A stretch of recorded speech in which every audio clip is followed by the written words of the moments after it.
Okay, so let's talk a little bit about the first story written by Poe called The Murders in the Rue Morgue.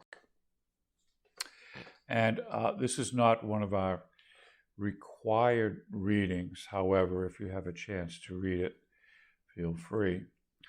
This story is part of the department's list of stories read in other courses. So you should know a little bit about that.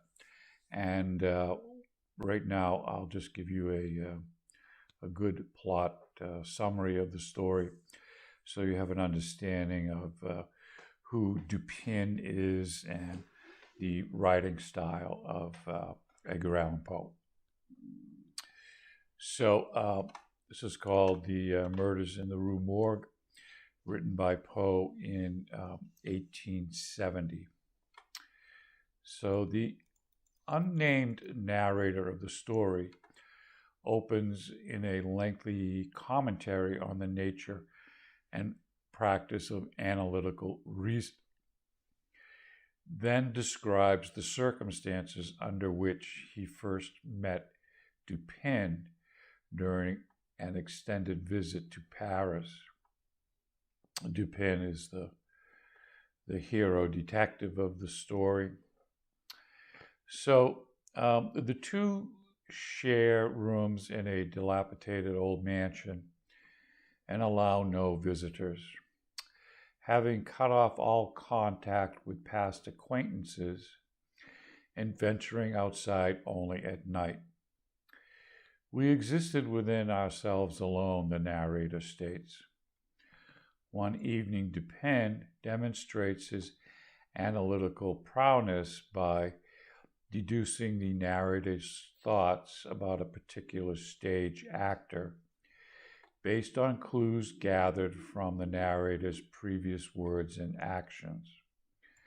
So he's really kind of showing off his analytical skills of people and psychology.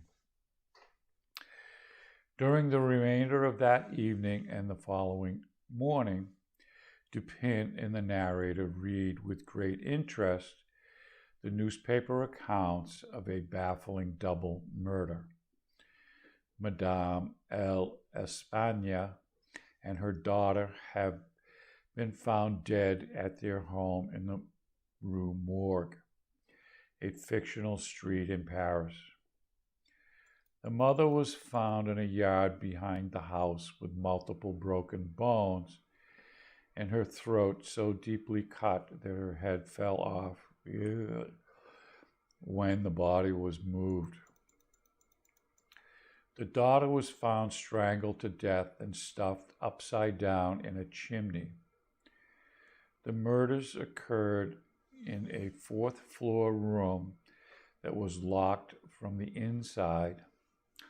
On the floor were found a bloody straight razor, something used for shaving back in the old days, several bloody tufts of gray hair, and 2 bags of gold coins. Several witnesses reported hearing 2 voices at the time of the murder, one male in French, but disagreed on the language spoken by the other. The speech was unclear, and all witnesses claimed not to know the language they believed the second voice to be speaking.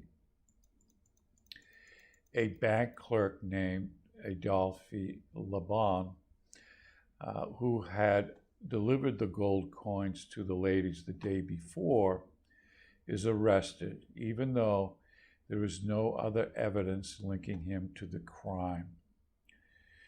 Remembering a service that Lebon once performed for him, Dupin becomes intrigued and offers his assistance to G, the prefect of police.